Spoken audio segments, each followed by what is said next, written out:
Halo teman-teman. Siapa nih di sini yang pelaksanaan seleksi PTN-nya masih belum mulai tapi udah takut dan deg-degan duluan? Tenang teman-teman.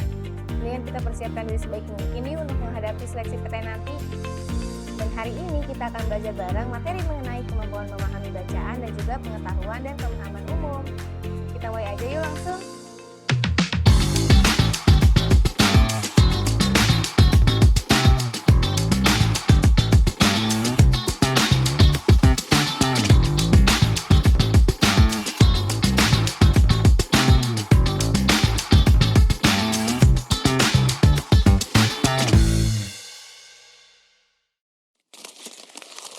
Oke, teman-teman, kita masuk ke soal pertama nih. Untuk materi kemampuan memahami dan bacaan menulis terlebih dahulu.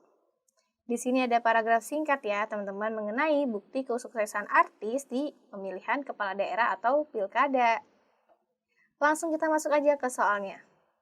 Makna kata survei pada paragraf di atas adalah A. Jajak pendapat, B. Penelitian, C. Kuesioner, D. Dengar pendapat, E. Sumbang saran. Nah, di sini teman-teman kita cari dulu nih kata surveinya. Di sini ya. Akan tetapi dalam sebuah survei terlihat bahwa masyarakat tidak terlalu berharap di masa depan para artis makin dominan dalam politik. Nah, di sini teman-teman di dalam memaknai sebuah kata kita juga harus melihat dengan konteks kalimatnya, teman-teman. Apakah sesuai dengan konteks kalimatnya? Nah, kalau kita lihat dari konteks kalimatnya, teman-teman, maka di sini kata surveinya ini bermakna jajak pendapat, teman-teman.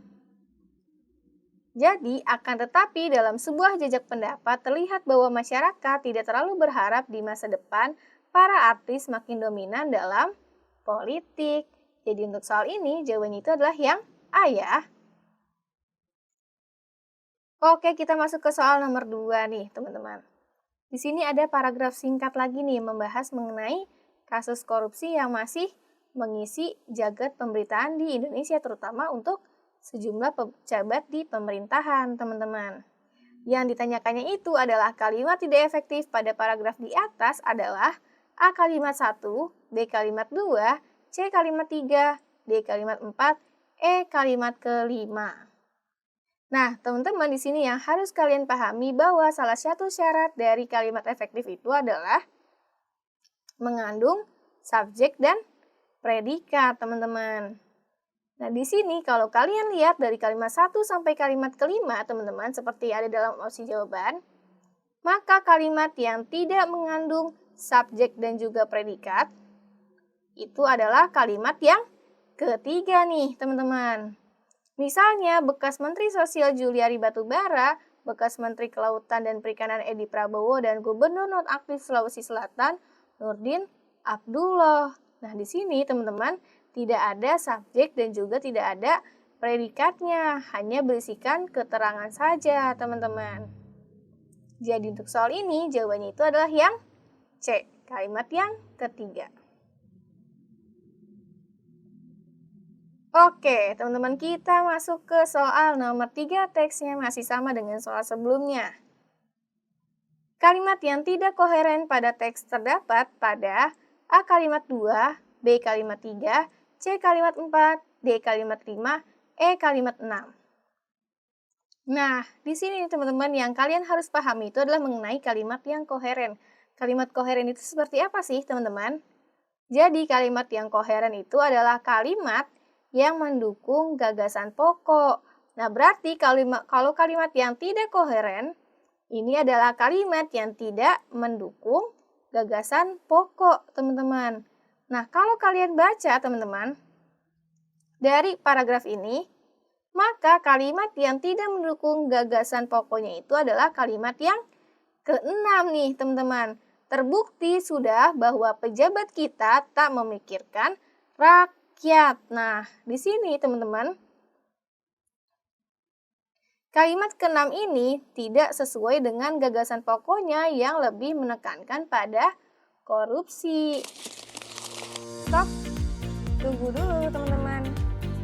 Sebelum aku lanjutin ke soal berikutnya, aku minta tolong ke kalian dulu nih untuk bantu channel ini agar terus berkembang. silahkan klik like video ini, kemudian subscribe dan jangan lupa nyalain notifikasi, dan juga share video ini ya ke pejuang PTN lainnya. Kalau udah, yuk kita masuk ke soal nomor 4-nya. Oke, teman-teman, kita masuk ke soal nomor 4 di sini untuk materi mengenai pengetahuan dan juga pemahaman umum ya. Nah, di sini ada bacaan nih, teman-teman.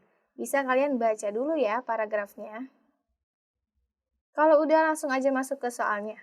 Topik bacaan di atas adalah A. Kelebihan dan kekurangan dari adanya waktu luang yang terlalu banyak. B. Penelitian American Psychological Association tentang kesibukan dan waktu luang. C. Dampak buruk yang dialami oleh orang-orang yang memiliki waktu luang. D. Memiliki terlalu banyak waktu luang tidak lebih baik daripada terlalu sibuk. E. Perbandingan antara orang yang memiliki waktu luang dengan orang yang sibuk. Nah, di sini yang ditanyakannya itu adalah mengenai topik teman-teman dari sebuah bacaan. Nah, biasanya kalian kan suka nemu ya soal ditanyakan mengenai gagasan utama, mengenai ide pokok. Nah, ini sama nih teman-teman, intinya yang kita cari itu sama dengan topik bacaan teman-teman. Nah, untuk menemukan topik bacaan atau kemudian ide pokok dan juga gagasan utama, maka yang perlu pembaca pahami dulu, yang pertama itu adalah ide pokok dan juga informasi penting dari sebuah bacaan atau paragrafnya teman-teman. Kemudian baru bisa menyimpulkan inti dari bacaan tersebut. Nah, teman-teman, di sini kalau kalian lihat di paragraf pertama, itu kan disebutkan nih bahwa terlalu banyak waktu luang tidak lebih baik daripada terlalu sibuk. Kemudian di dalam paragraf pertama ini juga disebutkan juga bahwa dampak buruk dari waktu luang yang terlalu banyak nih, teman-teman. Kemudian di paragraf yang keduanya, membahas penelitian tentang jumlah waktu luang yang terbaik untuk dimiliki oleh setiap orang. Nah, di dalam paragraf kedua ini dijelaskan bahwa memiliki waktu luang yang terlalu banyak atau terlalu sedikit itu tidak baik. Dan juga jumlah waktu luang yang paling ideal itu adalah jumlah yang sedang. Nah, berarti teman-teman, setelah kita tahu nih ide pokok atau informasi penting dari kedua paragraf di sini, maka kita bisa simpulkan langsung bahwa topik bacaan di atas ini adalah membahas mengenai memiliki terlalu banyak waktu luang tidak lebih baik daripada terlalu sibuk, atau jawaban dari soal ini adalah yang D ya. Nah, kita masuk ke soal terakhir teman-teman. Teksnya masih sama dengan soal sebelumnya. Makna yang sama dengan kata dampak pada kalimat 6 terdapat pula pada kata A. Implikasi, B. Akibat, C. Imbas, D. Efek, E. Impak. Nah, teman-teman di sini nih, kita lihat ke kalimat 6 dulu nih. Jika waktu luang yang dimiliki terlalu banyak, akan ada dampak buruk yang timbul. Nah, teman-teman tentu kalian pahamkan kalau setiap kata tentunya memiliki maknanya masing-masing. Selain itu, ada juga kata-kata yang memiliki makna yang sama dengan kata lain teman-teman, seperti kata dampak ini yang ada di kalimat ke-6. Kata yang bermakna sama disebut juga sebagai sinonim. Nah, berarti inti dari soal ini adalah mencari sinonim dari kata dampak teman-teman. Nah, bagaimana kalian mencarinya? Bisa kalian mengacu pada Kamus Besar Bahasa Indonesia, di mana kata dampak ini memiliki 3 arti teman-teman. Yang pertama itu adalah benturan. Yang kedua adalah pengaruh kuat yang mendatangkan akibat, baik negatif maupun positif. Dan yang ketiga itu adalah benturan yang cukup hebat antara dua benda sehingga menyebabkan perubahan yang berarti dalam momentum sistem yang mengalami benturan itu, teman-teman. Nah, di sini kita lihat ya, teman-teman, makna kata dampak di konteks kalimat ke-6 nih. Maknanya siapa nih, teman-teman? Maknanya itu adalah pengaruh kuat yang mendatangkan akibat, teman-teman. Oleh karena itu, kata dampak di kalimat 6 ini bersinonim atau memiliki makna yang sama dengan kata impak, teman-teman. Atau jawabannya itu adalah yang E. Karena apa nih? Karena kata impak ini maknanya itu adalah pengaruh yang kuat atau dampak. Nah, jadi teman-teman, kata dampak ini bersinonim dengan kata impak. Nah, teman-teman, jadi segitu dulu ya soal yang bisa aku sampaikan hari ini ke kalian. Dan semoga Semoga dari soal-soal tersebut bisa membantu kalian untuk lebih mempersiapkan diri menghadapi seleksi PTN nanti. Teman-teman, aku juga mau ngingetin sekali lagi, jangan lupa untuk like video ini, kemudian subscribe dan nyalain notifikasi, dan juga share video ini ya. Terakhir aku mau ucapin terima kasih karena sudah menonton video ini. Kita ketemu lagi di bedah soal selanjutnya dan tentunya dengan soal dan materi yang lebih beragam. Dadah!